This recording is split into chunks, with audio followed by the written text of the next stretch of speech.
நான் மீண்டும் இதை தான் சொல்லுகிறேன், இது வெற்றி தலைவர் அரசு. இந்த மிரட்டல்களாம் பயப்படுற அரசு கிடையாது. நாகரிகமா பேசணும், நாகரிகமா பேசணும். உட்காருங்க, உட்காருங்க, உட்காருங்க. தம்பி தம்பி உட்காருங்க, நான் பேச. உட்காருங்க உட்காருங்க உட்காருங்க உட்காருங்க உட்காருங்க உட்காருங்க. மாண்பு உறுப்பினர் உட்காருங்க, நான் பேசுறேன். உட்காருங்க, இடத்துல உட்காருங்க. நீங்க உட்காருங்க, நீங்க எல்லாம் உட்காருங்க, நீங்க எல்லாம் உட்காருங்க. முதல்ல நீங்க உட்காருங்க, நீங்க எல்லாம் உட்காருங்க, நீங்க எல்லாம் உட்காருங்க. நான் பேசுறேன். உட்காருங்க, நீ உட்காருங்க, நீங்க எல்லாம் உட்காருங்க. ஃபுல் மூன் சேல் காலை 9 மணியிலிருந்து இரவு 12 மணி வரை. ஆகஸ்ட் 27 ஒரு நாள் மட்டும். ஒரு வெட்டு இருக்கும். நம்ம அப்ப ஒரு புதிய பாலிசியை ஃபினான்ஸ்ல கொண்டு வரணும். அதுல நமக்கிட்ட இருக்கக்கூடிய வளங்கள், ஃபினான்ஸ் மினிஸ்டர் இல்லை, நம்முடைய வளங்களை எப்படி அரசுடைய கஜானாவுக்கு கொண்டு வரணும். ஒன்று, நம்ம கிட்ட இருக்க லீக்கேஜை குறைக்கிறது, ஊழல்கள் லஞ்சங்கள் ஒவ்வொரு துறையில் இருக்கக்கூடிய லீக்கேஜை குறைக்கிறது ஒரு வழி. இன்னொரு வழி, என்னுடைய பார்வையிலும் சரி அரசுடைய பார்வையிலும் சரி, அரசினுடைய வளங்கள் இன்றைக்கு உண்மையான நிலவரம் என்னன்னா அரசியல்வாதி கையில இருக்கு. அது எந்த கட்சி கூட சொல்லணும்னு நான் சொல்ல விரும்பல, மக்களுக்கு தெரியும். அது முன்னாள் அமைச்சர்களா இருக்கலாம், முன்னாள் எம்எல்ஏக்களா இருக்கலாம், இல்ல அவங்களுடைய கண்ட்ரோல்ல. அரசினுடைய பிரச்சனை என்னன்னு சொல்லிடுறேன். அமைச்சர் தெளிவா பேசுவார், அவருடைய உரையில பேசுவாரு. நாங்க புதியவர்கள், 100 நாள் தான் ஆச்சு. இங்க இருக்கக்கூடியவர்கள் யாரும் மைன்ஸோ இல்ல மணல் தொழிலோ செய்யவில்லை, யாருமே செய்யவும் போறதில்ல. உறுதியா சொல்றோம், எந்த தொழிலும் செய்ய போறதில்லை. அப்ப இன்க்ளூடிங் பிஎம்கே சொல்லிட்டு இருக்காங்க லிக்கர் எப்படி குறைக்கணும், லிக்கர் எப்படி குறைக்கணும்னு. டாஸ்மார்க்கை பத்தி பேசுவாங்க. ஆனா அந்த டாஸ்மார்க் பின்னாடி நடத்திருக்கூட நிறுவனங்களுடைய உரிமையாளர் யாரு, பினாமி நிறுவனம் யாருன்னு நீங்க பேசணும். அரசுடைய பிரச்சனைகள் என்னன்னு தெரிஞ்சுக்கணும். பேசுங்க, அப்புறம் பேசுங்க. அந்த நிறுவனத்துடைய உரிமையாளர் யாரு, அவர் எந்த கட்சியில இருக்கிறாங்க, அந்த எந்த கட்சி பாராளுமன்ற உறுப்பினராக இருக்காங்க, எல்லாருமே பேசணும். ஏன்னா எல்லாமே அரசுடைய ஒரு அரசு வந்த பிறகு, அதாவது கொள்கை ரீதியா பெரியார் கொள்கை, அண்ணா கொள்கை, எல்லா கொள்கையும் பேசி சண்டை போட்டு நம்ம ஆட்சிக்கு வந்துடுறோம். அப்படிதான் ஃபைட் பண்ணி அரசியல் வந்துடுறோம். ஆனா ஆட்சிக்கு வந்த பிறகு ஒரு டிரான்ஸ்பரன்சியான ஊழல் இல்லாத ஒரு நிர்வாகத்தை போக்கஸ் பண்ணும். ஏன்னா மக்களுக்கு குறைந்தபட்சம் இப்பயும் 35% மக்கள் இன்னும் பாத்தீங்கன்னா குடிசையில் இருக்கிறாங்க, இன்னும் தண்ணி இல்லாம இருக்கிறாங்க, இன்னும் நம்ம ஒவ்வொரு வீட்டுக்கும் தண்ணியே கொடுக்க முடியல. அப்ப நிர்வாகம் 50 வருஷமா நல்லா இருந்து சொல்லக்கூடிய இடத்துல இருக்கக்கூடிய நம்ம இன்னும் ஒவ்வொரு வீட்டுக்கும் முழுசா தண்ணி கொடுக்க முடியல, சாலை வசதிகள் இல்ல, நல்ல ஸ்கூல்ல இருக்கக்கூடிய இன்ஃப்ராஸ்ட்ரக்சர் இல்ல, நல்ல மருத்துவமனைகள் இல்ல. அப்ப நம்ம பொருளாதாரத்தை உருவாக்கணும்னா நம்ம கிட்ட இருக்க ரிசோர்ஸை கவர்மெண்ட் கஜானா கொண்டு வரணும். ஆனா அமைச்சருக்கும் சரி அரசுக்கும் சரி என்ன சிக்கல் அப்படின்னா, ஒவ்வொரு மாவட்டத்தில் இருக்கக்கூடிய மக்களுக்கு தெரியும், அது மணல் குவாரியா இருக்கட்டும், அது மலைகளா இருக்கட்டும், அந்த மலைகள்லாம் கண்ட்ரோல் யார் பண்றதுன்னா கேட்டா சொல்லிடுவாங்க எங்க கிட்ட ஆதாரம் இருக்கா. ஏன்னா அவங்க பேர்ல வச்சுக்கிறதே கிடையாது. நான் யார பத்தி பேசலையே, நீங்க பேசுறீங்க. நீங்க பேசுங்க. நாங்க பொருளாதார கொள்கையை பேசிட்டு இருக்கோம். ஏன் ஜி ஸ்கொயர்னா அண்ணன் எந்திரிக்கிறாரு, மலையை பத்தி பேசினா அண்ணன் எந்திரிக்கிறாரு. ஏன் பதட்டமாவாதீங்க, திமுக பதட்டமாவாதீங்க. எங்களுடைய பதட்டமாவும் இருங்க. ஆக்சுவலா பதட்டமாவாதீங்க. மலையை பத்தி பேசினா மணலை பத்தி பதட்டம் பாத்தீங்கன்னா தைரியமா பேசுறேன், எனக்கு ஒன்னும் பிரச்சனை இல்ல, புரியுங்களா? நான் எந்த கட்சி பேரையும் பேசல, எந்த கட்சியை பத்தி நான் பேசல, எந்த கட்சி பேரையும் பத்தி பேசல, எந்த கட்சி பேரையும் பேசல. பொருளாதார கொள்கை தமிழக வெற்றி கழகத்துடைய புதிய ஆட்சி, எங்களுடைய முதல்வர் என்ன செய்ய விரும்புகிறாருங்கிறத நான் பதிவு பண்றேன். அதனாலதான் எந்த கட்சி பேரும் சொல்ல. எனக்கு சட்டசபையோட ஸ்பீச் எப்படி பேசணும்னு ஸ்பீக்கர் அவருக்கு கத்து கொடுத்திருக்கிறாரு. அதனால அதுக்கேத்த மாதிரியே நம்மளும் பேசுவோம். அமைச்சர்கள் நம்மளும் அந்த வாழைப்பழத்துல ஊசி இறக்குறாங்களா, அதுமே நம்மளும் பேச கத்துக்குவோம். ஓகேவா? அப்ப இந்த பொருளாதார கொள்கை எப்படி இருக்குன்னா, அரசுடைய அதிகாரத்தை அதாவது தேர்தல் வெற்றி பெற்று வந்த பிறகு நிறைய பேர் சொல்லுவாங்க என் பேர்ல ஒண்ணுமே இல்ல, ஆனா அவங்களுடைய குடும்பத்துல இருக்கவங்க பேர்ல மெடிக்கல் காலேஜ் இருக்கும், இன்ஜினியரிங் காலேஜ் இருக்கும்.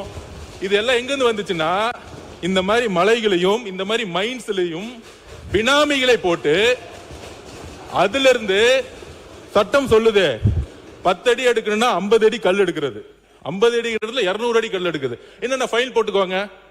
கூடு சீக்கிரத்துல முதலமைச்சர் பண்ணுவாரு, எல்லாத்துக்கும் ஃபைனும் போடுவாரு, கைதும் பண்ணுவாரு, எல்லாமே நடவடிக்கை இருக்கும். ஆனால் நான் என்ன சொல்ல வரேன்னா, முதல்ல இந்த அரசியல் ரீதியாக வெற்றி பெற்ற பிறகு முன்னாள் அமைச்சர்களுடைய பினாமியா இருக்கக்கூடிய இந்த மலைகள்லாம் இருக்கு பாருங்களா, மக்களுடைய சொத்துக்களா மாற்றப்படும். அது அமைச்சர் முயற்சி செஞ்சுட்டு இருக்காரு. அப்படி பண்ணும் பொழுது சீல் வைக்கும் போது என்ன ஆயிடுதுன்னா, செயற்கையா ஜல்லியையும் மற்ற ரா மெட்டீரியலையும் அவங்க முடக்கிறாங்க. ஏன்னா யார் கண்ட்ரோல் இருக்கு? இந்த மலைகளும் இந்த ஜல்லியும் இந்த மணலும் யார் கண்ட்ரோல்னா, இன்னைக்கு பழைய முறையில் யாரெல்லாம் இருந்தாங்களோ அவங்க கண்ட்ரோல் இருக்கு.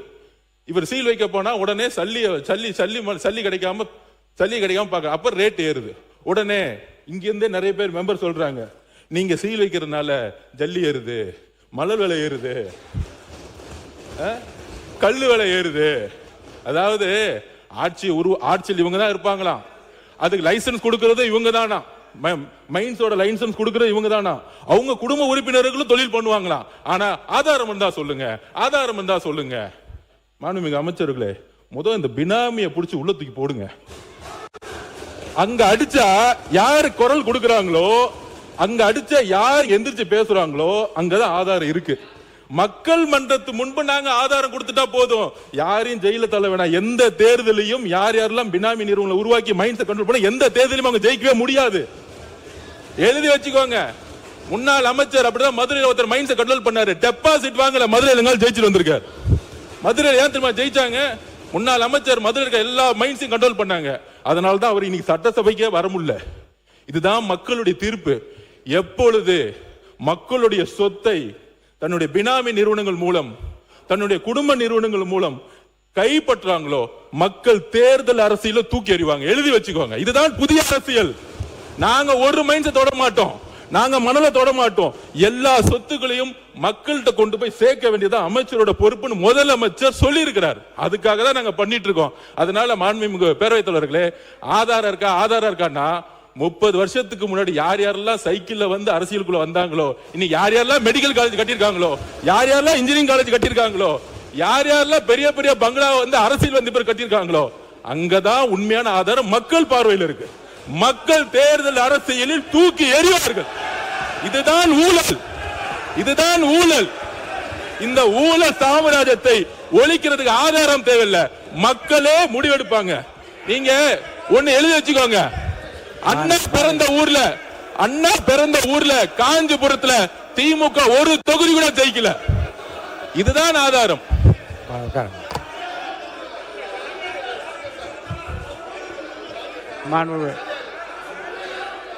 மாண்புமிகு அம்பேத்குமார், நீங்க பேசுங்க. மாண்புமிகு அம்பேத்குமார், நீங்க பேசும்போது பேசிருங்க. உட்காருங்க. மாண்புமிகு அம்பேத்குமார் அவர்கள். மாண்புமிகு அம்பேத்குமார் நீங்க பேசுங்க. மாண்புமிகு அம்பேத்குமார் பேசுங்க. நீங்க பேசுங்க.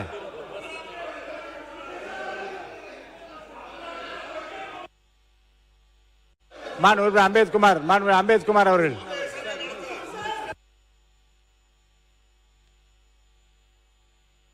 மாண்புமிகு அம்பேத்குமார் பேசுறீங்க வேண்டாமா?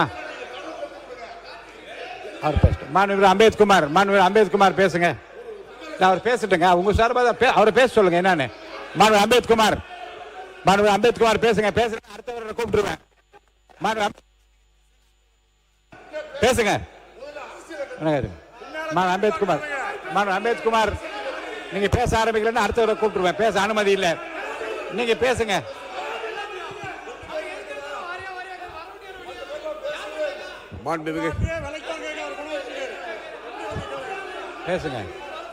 பேசுங்க. மாண்புமிகு நீங்க பதிலளிக்க சொல்லுங்க. அவை முன்னவர். மாண்புமிகு பேரவைத் தலைவர் அவர்களே, அவர் யாருடைய பெயரும் அவர் குறிப்பிடவில்லை.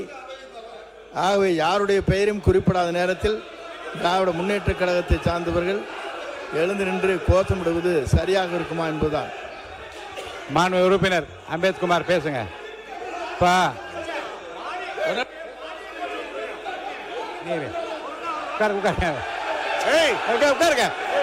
உட்காருங்க. மாண்பு உட்காருங்க. மாண்பு உறுப்பினர் உட்காருங்க.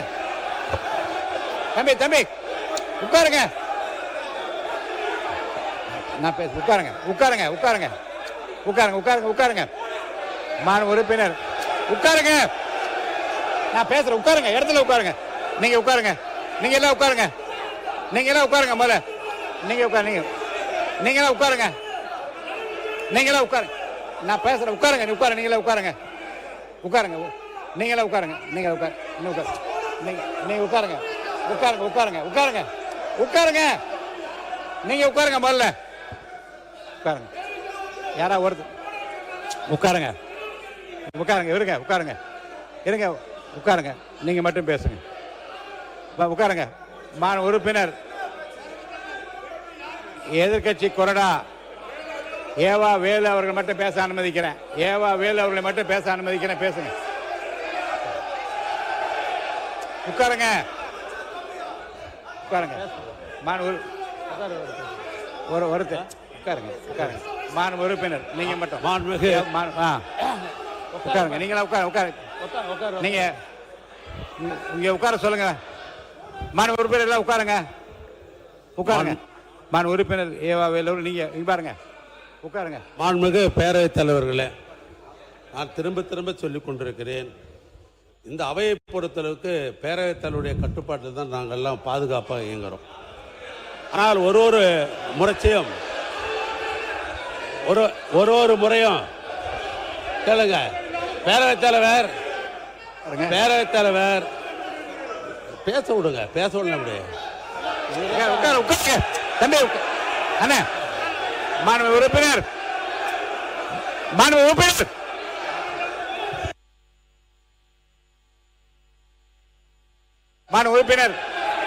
அமைச்சர் பெருமக்கள் கொஞ்சம் கண்ட்ரோல் பண்ணி எல்லாரும் உட்கார வைங்க. உட்காருங்க. எல்லாம் உட்காருங்க. மாண்பு அமைச்சர் உட்காருங்க. அரசு கொறடா உட்காருங்க.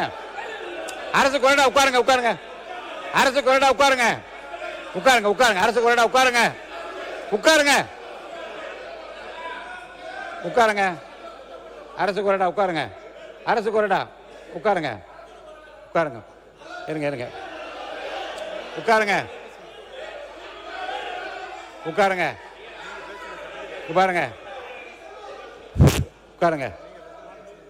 மாண்பு நீர்வளத்துறை அமைச்சர் அவர்கள். மாண்பு பேரவைத் தலைவர் அவர்களே, பொதுப்பணித்துறை அமைச்சர் அவர்கள் யார் பேரையும் சொல்லாமல் சொன்னார்கள். அப்படி பேசியிருக்கும் போது இருங்க அவர் மாண்பு உறுப்பினர் அவர்கள் அவர்தான் முதல்ல அவர் மரியாதை குறைவில்லாமல் பேசினார். இல்ல பொதுப்பணித்துறை அமைச்சர் அவர்கள் யாரு பேருமே குறிப்பிடாத போது ஏன் நீங்க எல்லாருமே எழுந்திருக்கிறீங்க? எதுக்கு நீங்க இதை பத்தி பேசுறீங்க?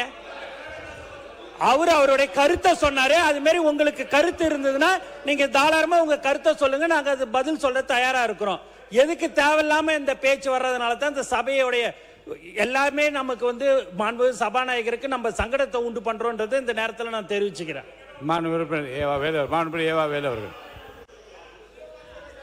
மாண்புமிகு பேரவைத் தலைவர்களே, ஒரு பொருள் குறித்து ஒரு சந்தேகத்தை சம்பந்தப்பட்ட அமைச்சரிடத்திலே கேட்டார்கள். அதுக்கு ஒரு விளக்கம் அவர் கொடுத்து கொண்டிருக்கிறார். அந்த விளக்கம் போறவில்லை என்று நம்பர் சொன்னாக்கா அதுக்கு இன்னும் கூட விளக்கம் கூட ஒரு அமைச்சர் என்பது கூட்டு இருந்தால் யாருனாலும் பதில் சொல்லலாம். அதில் ஒன்றும் மாற்று கருத்தல்ல.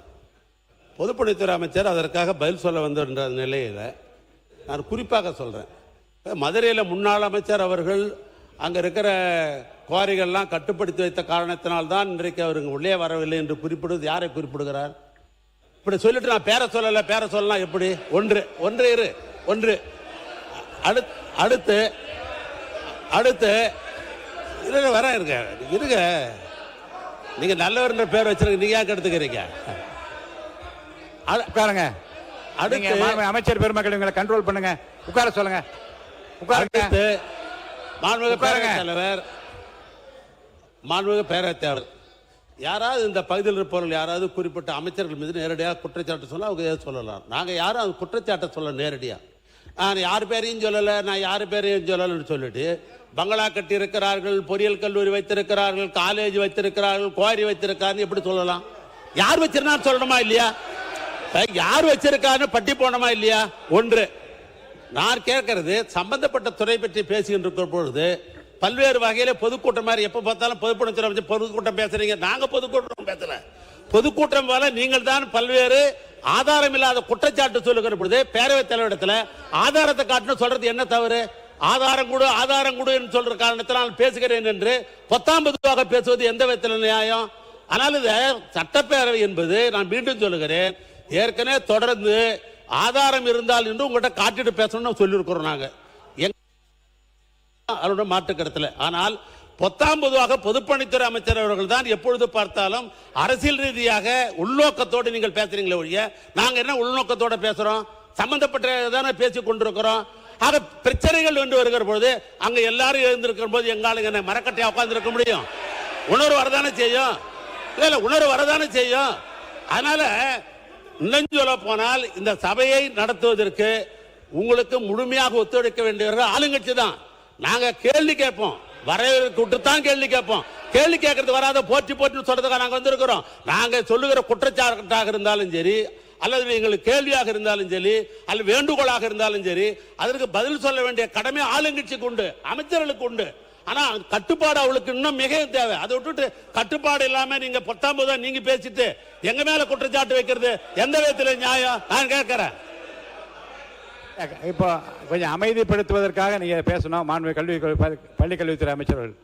மாண்புமிகு பேரவைத் தலைவர் அவர்களே, ஆரம்பத்துல இருந்து இதை தான் சொல்றோம், கருத்தால எதிர்கொள்ளுங்க, அவங்க ஆக்கப்பூர்வமா சொல்லட்டும், விமர்சனம் சொல்லட்டும். ஆனா இங்க என்ன நடக்குதுன்னா, கொஞ்சம் கூட சபை மரபு இல்லாம சபாநாயகர் இருக்கும்போது இங்க நடக்கக்கூடிய காட்சிகள் எல்லாருக்கும் தெரியும். இந்த பக்கம்லாம் அமைதியா இவங்க சொல்லாத கருத்தா விமர்சனத்துக்குலாம் பதில் சொல்லிட்டு தான் இருக்கிறோம். ஆனா இது ஒரு செட்டப். பின்னாடி இருக்கிறவங்க ஏங்கிறது அதுங்கிறது அவன் இவன் அடிக்க வருது. உடனே இவரு ஏஞ்சி கட்டுப்பாடு எங்களுக்கு சொல்லி தராங்களாம். கொஞ்சம் திரும்பி அவரை சொல்லிக் கொடுக்க சொல்லுங்க. நான் மீண்டும் இதே தான் சொல்லுகிறேன், இது வெற்றி தலைவர் அரசு. இந்த மிரட்டலுக்கெல்லாம் பயப்படுற அரசு கிடையாது. நாகரிகமா பேசணும், நாகரிகமா பேசணும். சபாநாயகர் உட்கார்ந்து இருக்கிறாரு, எவ்வளவு பேர் எழுந்து நின்று கத்துறாங்க, அவங்களை விட வயசுல பெரியவங்க. இப்போ நான் பேசும்போது அதான் என்ன செய்கை, இது கையில செய்கை பண்றது, எழுந்து நின்னாலே அங்க இருந்து கமெண்ட் பாஸ் பண்றது, மைக்கு வாங்கி ஆக்கப்பூர்வமா பேசுங்க. ஆனா உண்மைக்கு புறம்பா அவர் என்ன சொல்றாரு, மூத்த உறுப்பினர் என்ன சொல்றாரு, நாங்க கட்டுப்பாடு இல்லாம பேசுறோமா, நாங்க பொதுவா பேசுறோமா? முதல்ல நாகரிகமா எப்படி பேசணும்னு அவருடைய உறுப்பினர்களுக்கு சொல்லி தரணும்னு உங்க மூலம் சொல்லிக்கிறோம். ஒண்ணு இந்த விவாதம். ரெண்டாவது எங்கேயாவது இதுக்கு முன்னாடி சட்டமன்றத்துல இத்தனை இழிவாக வா போ வாடா போடா அவனே இவனே எல்லாம் பேசுறது ஏன் அனுமதிக்கிறீங்க? மைக்ல பேசினாதான் பேச்சா? மைக் இல்லாம அவ்வளவு கமெண்ட்ஸ் பேசும்போது இது எல்லாம் ரத்தம். வெற்றி தலைவரினுடைய தலைமையில புதிய தலைமுறை அரசியல் வந்துருக்கு. நல்ல பாடங்களை சொல்லி கொடுங்க, எப்படி நல்லா பேசணும்னு சொல்லி கொடுங்க. அதை விட்டுட்டு வம்புக்கு இழுப்பதே அவங்க தான். ஒரு அமைச்சர் பேசுறாருன்னா ஆதாரம் கேக்குறீங்களா? இப்ப நான் பேசும்போது அங்க இருந்து 15 பேர் பேசிக்கிட்டே தான் இருக்கிறீங்க. ஒரு அமைச்சர் பேசும் ஆதாரம் கேக்குறீங்களா? சபாநாயகர் கிட்ட அவர் சப்மிட் பண்ணுவாரு. குறிப்பிட்டு பேரை சொன்னாரா, கட்சியை சொன்னாரா? எதுவுமே சொல்லல. ஒரு திரைப்பட காட்சியில சுனா பணம் இருந்து ஆட்ட திருடரை பத்தி கேட்டா அவரு பதறுவாரு, ஐயோ ஐயோன்ட்டு. அவர் யாரு பேருமே சொல்லல. சட்டத்துறை அமைச்சரோ பொதுப்பணித்துறை அமைச்சரோ மாண்புமிகு நீர்வளத்துறை அமைச்சரோ யாருக்கும் சங்கடம் வரக்கூடாது, ஒரு ஆக்கப்பூர்வமா போன அனுசரிச்சு போகணும்னு ரொம்ப பொறுமையா எல்லாரும் அனுசரிச்சு போறோம். அதே மாதிரி அங்க இருக்க மூத்த உறுப்பினர் பின்னாடி இருக்கவங்களுக்கு சொல்லுங்க, கொஞ்சம் நாகரிகமா பேசணும், இப்படி நடுக்கூடத்துக்கு வந்து பேசக்கூடாது. குறிப்பாக சபாநாயகர், வரலாற்று சிறப்பு மிக்க ஜனநாயக பூர்வமான சபாநாயகர் இருக்கிற பொழுது இப்படி நாகரிக பேசுவது கண்டிப்பாக ஏற்புடையது அல்ல என்பதை உங்கள் மூலமாக தெரிவித்துக் கொள்கிறேன். மாண்புமிகு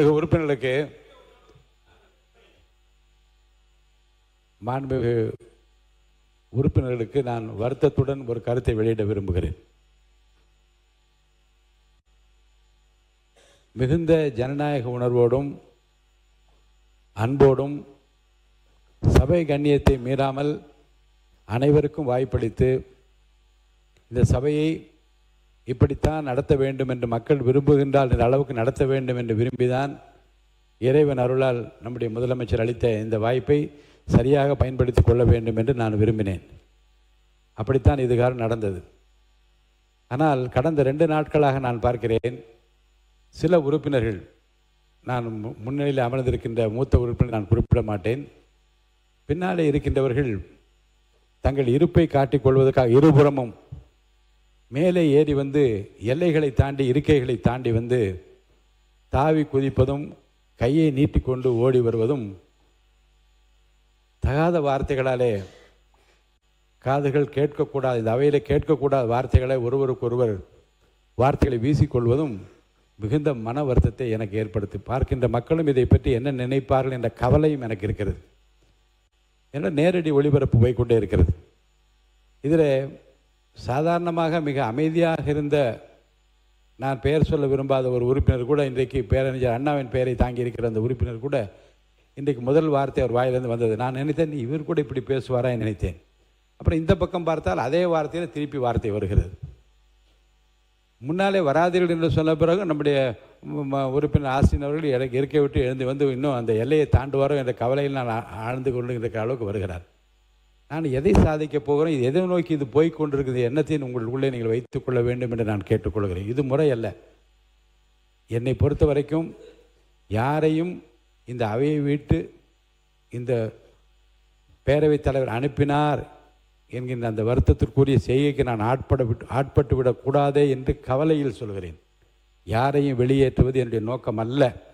அப்படி வெளியேற்றப்படுவதை நியாயப்படுத்தி பேச வேண்டிய நிலைமை எனக்கு உருவாக்கக்கூடாது என்று தான் நினைக்கிறேன். ஆனால் இந்த சபையினுடைய மாண்பும் பார்த்து கொண்டிருக்கிற மக்களும் மற்ற சக உறுப்பினர்கள் நம்மை பற்றி என்ன நினைப்பார்கள், இதையும் கட்டுப்பாடு இல்லாமல் போக அனுமதித்தால் அப்புறம் இந்த அவையை யார் தான் கட்டுப்படுத்துவேன் என்ற கவலை எனக்கு வந்திருக்கிறது. நான் மீண்டும் சொல்கிறேன், இந்த அவை மரபையும் கண்ணியத்தையும் கௌரவத்தையும் காப்பாற்ற வேண்டிய பொறுப்பு ஆளுங்கட்சிக்கு இருக்கிறது, எதிர்கட்சிக்கு இருக்கிறது. உங்களை பொறுத்த வரைக்கும் தண்டவாளத்திலே ஒரு தண்டவாளம் தேவை, ரெண்டு தண்டவாளம் இருந்தால்தான் ரயில் வண்டி வேகமாக ஓட முடியும் என்ற அந்த முதுமொழிக்கு ஏற்பத்தான் இந்த அவையை நடத்த 2 பேரும் ஒத்துழைப்பு வேண்டும். ஆளுங்கட்சியினுடைய ஒத்துழைப்பு வேண்டும், எதிர்கட்சி ஒத்துழைப்பு வேண்டும்.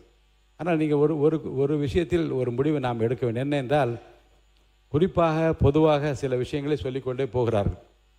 இங்கேயும் அங்கேயும் சொல்லுகின்றார்கள். அதில் காலையில் கூட ஒரு சம்பவம் நடந்து உங்களுக்கு தெரியும். மாண்பு உறுப்பினர், மதுரை உறுப்பினர் பேசினார். ஆதாரம் இருக்கிறதா என்று நான் பார்த்தேன். ஆதாரம் இருந்தது. ஆதாரம் இருந்தால் கூட நான் என்ன சொன்னேன் என்றால், இதை வெளியிட்டு அதை நான் வளர்க்க விரும்பவில்லை, மக்கள் நலனுக்காகவும் அவை கண்ணியத்திற்காகவும் அதை நான் வெளியிட விரும்பவில்லை என்று நான் சொன்னேன். இது எதை காட்டுகிறது என்று சொன்னால், இங்கிருந்து வெளியே போகிற செய்திகள், இந்த நாட்டுக்கு நாம் என்ன நன்முறைகளை தருகிறோம், என்ன ஆலோசனைகளை தருகிறோம், என்ன திட்டங்களை தருகிறோம், எதிர்காலம் எப்படி இருக்க போகிறது என்கின்ற அந்த எதிர்பார்ப்போடு இருக்கிற மக்களுக்கு என்ன பயனை இந்த அவை தரப்போகிறது என்பதை தவிர என் சிந்தனை வேறு எதிலும் ஓடவில்லை. இப்போது அமர்ந்த உடனே நான் சொன்னேன், நீர்வளத்துறை அமைச்சரை நான் பாராட்டினேன். அதே போன்று யோசித்து பாருங்கள், இதுவரைக்கும் இந்த அவையில் நான் பல ஆண்டுகளாக பார்த்து கொண்டிருக்கிறேன். 2 அமைச்சர், பொதுப்பணித்துறை அமைச்சர் சொன்னார் போன வாரம், எல்லா சட்டமன்ற ஆளுங்கட்சிக்கு மட்டுமல்ல எல்லா கட்சிக்கும் நான் சொல்லுகிறேன், உங்கள் தொகுதியில் உள்ள பில்டிங் சம்பந்தப்பட்ட எல்லா விஷயங்களையும் கவனத்துக்கு நீங்கள் கொண்டு வாருங்கள். என் அதிகாரிகள் இங்கே அறையிலே உட்கார்ந்திருப்பார்கள். நான் 2 நாள் நீட்டி தருமாறு பக்கத்தில் இருக்க உறுப்பினர் கேட்டால், நான் கவனத்துக்கு கொண்டு வந்தேன். திங்கட்கிழமை வரை நீட்டித்து தாருங்கள் என்று கேட்டு, இல்லை செவ்வாய்க்கிழமை வரை நீட்டித்து தருகிறேன். எல்லா அதிகாரிகளும் உட்கார்ந்திருப்பார்கள். கட்சி வித்தியாசம் இல்லாமல் எல்லா உறுப்பினர்களும் உங்கள் தொகுதியில் இருக்கிற பில்டிங் சம்பந்தப்பட்ட, கட்டிடங்கள் சம்பந்தப்பட்ட எல்லா பிரச்சனையும் கவனத்துக்கு கொண்டு வாருங்கள். எங்கெங்கே ரெட் லேபிள் ஒட்ட வேண்டும், எங்கெங்கே கிரீன் லேபிள் ஒட்ட வேண்டும், ஆரஞ்சு எங்கே ஒட்ட வேண்டும் என்றெல்லாம் முடிவெடுத்து உடனே பணியாற்றுவோம் வாருங்கள். இந்த புதிய அணுகுமுறை இதுவரை சட்டமன்ற வரலாற்றில் இருந்ததாக எனக்கு தெரியவில்லை. எல்லோரையும் அழைத்து கேட்பதும், சாதாரணமாக என்ன செய்வார்கள் என்றால், ஆளுங்கட்சி அமைச்சரிடம் மற்ற எதிர்க்கட்சியில் இருக்கின்றவர்கள் அமைதியாக சென்று ஒரு மனுவை கொடுத்து விட்டு வந்து என் தொகுதி பாருங்க அண்ணா, இதை கேளுங்க என்று கேட்பதைத்தான் நான் பார்த்திருக்கிறேன். ஆனால் அவையிலே வைத்து எல்லா உறுப்பினரும் குறையை தாருங்கள், குறையை தீர்த்து வைப்பதற்கு முதலமைச்சர் ஆணையிட்டிருக்கிறார் என்று சொல்லுகிற அந்த வார்த்தையும், அதே போல் நீர்வளத்துறை அமைச்சர் இந்த காலையில் தான் பதில் கேள்வி கேட்டால் உடனே அவர் ரெஸ்பான்சிபிள் ஈஸி என்று நான் ரொம்ப வியந்து கொண்டு உட்கார்ந்தேன். என்ற உடனே அது பதில் கேட்டு விட்டார், உடனே பதில் சொல்ல வேண்டும் என்ற ஆர்வத்தோடு அவர் இங்கே அமர்ந்து பதில் சொன்ன விதமும், இப்போ என்ன சொன்னார் என்றால், உங்கள் தொகுதியில் என்ன பிரச்சனை இருந்தாலும் எங்கிட்ட கொண்டு வாங்க, நான் என்னால் முடிஞ்ச வரைக்கும் உடனே தீர்க்கிறேன் என்று ஆளுங்கட்சிக்கு மட்டும் சொல்லவில்லை, இருக்கின்ற எல்லா உறுப்பினருக்கும் சொல்லுகிற இந்த முறை அதை அவையிலே அறிவிப்பது இதுதான் முதல் முறை இந்த வரலாற்று என்று நான் கருதுகின்றேன். இப்படி ஆக்கப்பூர்வமாக ஒரு பக்கம் போய்கொண்டிருந்தாலும் கொஞ்சம் இருங்க ஆசின் சார், அப்புறம் சொல்லித்தரலாம். இப்போ இப்படி ஆக்கப்பூர்வமாக போய் கொண்டிருந்தாலும் நம்மை பொறுத்த வரைக்கும் நான் அன்போடு ஆளும் பொறுப்பில் இருக்கின்றவர்களுக்கு அன்போடு சொல்லுகிறேன், அவையில் ஆக்கப்பூர்வமான செய்திகளை முதலில் நீங்கள் பரிமாறிக்கொள்ளுகிற போது ஆதாரமில்லாத குற்றச்சாட்டுகளை எல்லாம் தவிர்த்துவிட்டு அதற்கு பதிலளிக்கக்கூடிய சங்கடமான ஒரு சூழ்நிலை அவர்களுக்கு ஏற்படுத்தாமல் இனி வருங்காலத்திலாவது அமைதி காக்க வேண்டும் என்று கேட்டுக்கொள். இனிமேல் நான் சொல்கிறேன், இருப்பிடத்தை தாண்டி வெளியே வருகின்ற எந்த உறுப்பினராக இருந்தாலும் நடவடிக்கை எடுப்பேன். அதே போன்று உட்கார்ந்தபடியே ஏசுகின்ற கூசுகின்ற வார்த்தைகளை யார் பேசியிருந்தால் நான் அனுமதிக்க முடியாது. அதற்காக நீங்கள்லாம் வெகுண்டு எழ தேவையில்லை.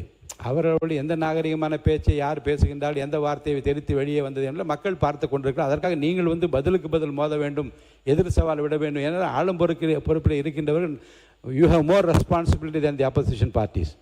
சார், நம்மை நாமே பாதுகாத்துக் கொள்கிற நிலைமையில் இருக்கக்கூடிய ஆளுங்கட்சியை சேர்ந்த அமைச்சர்களும் நம்முடைய மாண்பு உறுப்பினரும் அந்த மாண்பிற்குரிய அந்த பணிகளை நீங்கள் தொடர வேண்டும். அதே போன்று இந்த பக்கத்தில் இருக்கின்ற நான் எதிர்க்கட்சி தலைவர் அவர்கள் அவருடைய பணியை அவர் செம்மையாக நிறைவேற்றி அவர் சென்று கொண்டிருக்கிறார். அதுக்கப்புறம் அவருடைய எதிர்க்கட்சி கொறடா அவர் தான் அடிக்கடி கூப்பிட்டு கொஞ்சம் கண்ட்ரோல் பண்ணுங்கள் என்று நான் சொல்லுகின்றேன்.